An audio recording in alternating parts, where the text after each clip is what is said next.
The Creepy Podcast, Episode 5, Story 3, The Basement, Synths Noodled by DJ Ep5P3. This creepy little pasta is called The Basement. Don't go into the basement. I'm assuming that's supposed to be an ominous place, right? It's never like the sunroom. Oh, I got so sunburned that day. No. But the basement gets a bad rap. But in all fairness, I guess not many nice things happen in a basement. It's always like, I'm gonna do this nefarious deed to this innocent person. Where should I do it? This place has a basement. Lucky me and unlucky you. Let the tickling begin. I was home alone for the week, as my family had gone on vacation while I had to stay and work. It was around 2 a.m., and I'd stayed up to watch a scary movie in the dark in my basement. Why would you do that?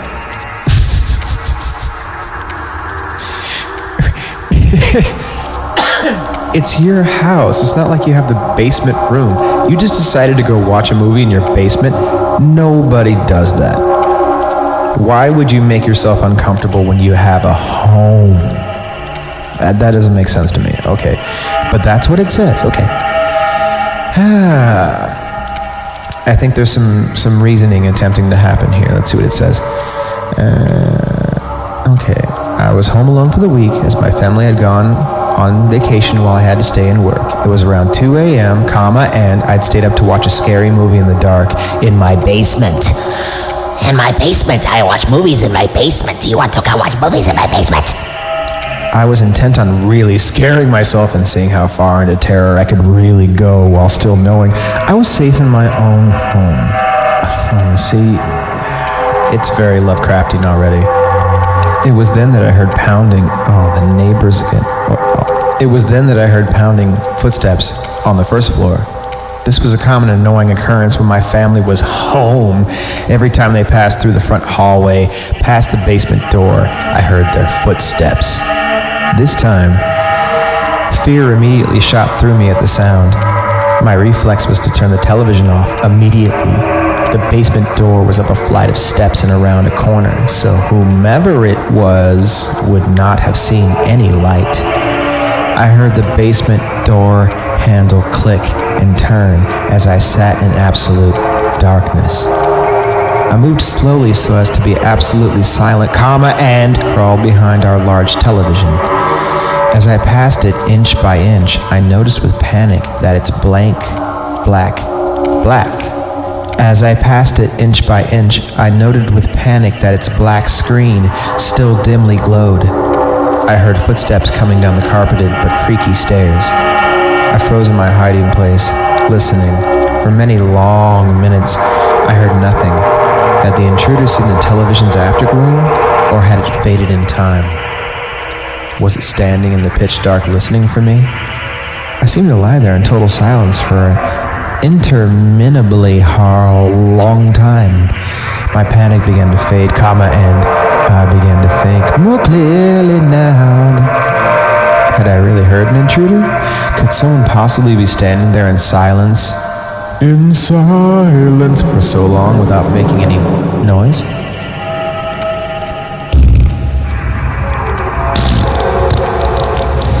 Is there someone in here?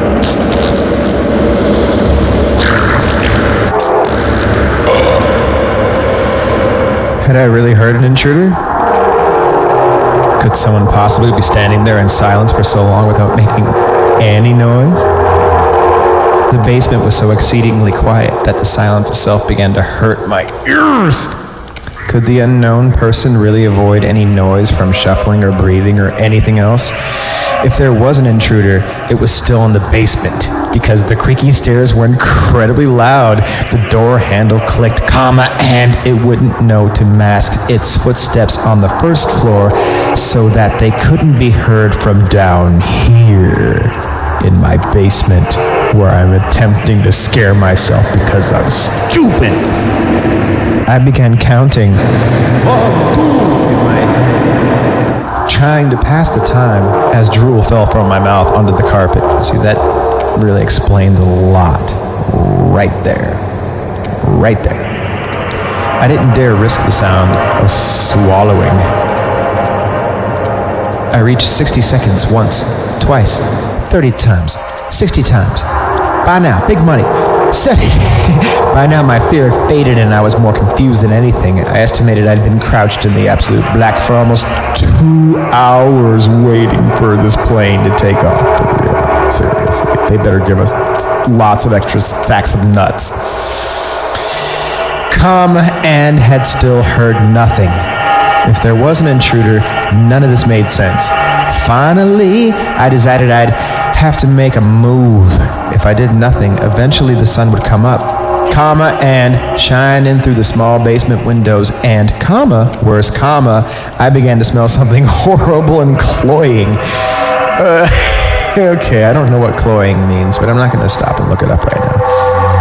Ever so slowly, I began inching my way towards the stairs by way of the walls.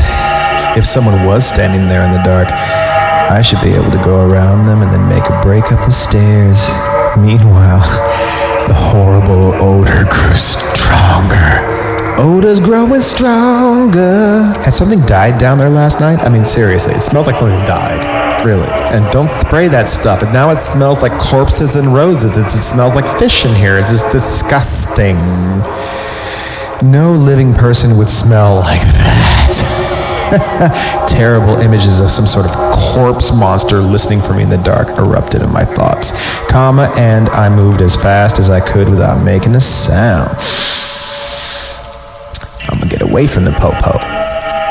Just as I finally approached the stairs, there was an enormous clatter, as of something falling or collapsing on the floor. It was at that moment I leapt forward and crashed up the stairs, running out through the open basement door and my wide open front door. Now certain that someone was in the house, I called the police from my cell phone and watched my house from afar. The police came, checked inside the house, and then grimly came back out to question me. They found a body in the house, my elderly neighbor, who seemed to have died of a heart attack. Their belief was that I must have left the front door unlocked, and he must have wandered into my house while dying, looking for help. At first, I felt horrible, thinking that I had sat there in the dark while the old man literally died a few feet away. Then it occurred to me, what the hell was the loud noise of things falling? That last prompted me to bolt up the stairs and out of the house. I asked the police and they confirmed. The back door of my house had been left open as well, near a single bare footprint in the mud. Somehow, for some reason I'll never know, there was someone else in that basement with us, silent, waiting, and listening in the dark over the fresh corpse of an old man. Oh, rad, dude. Fresh corpse, dude. I'm just gonna linger over this for a minute, bro. Just like, come on, man. You know it's my thing, you know.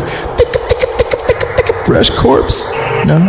This pasta is credited to M59 GAR. M59 GAR. Categories: Reddit pastas, beings, places, pages written by Matt Dymersky /GAR.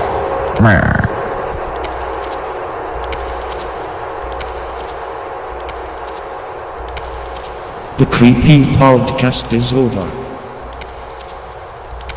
Have fun sleeping. With your cousin.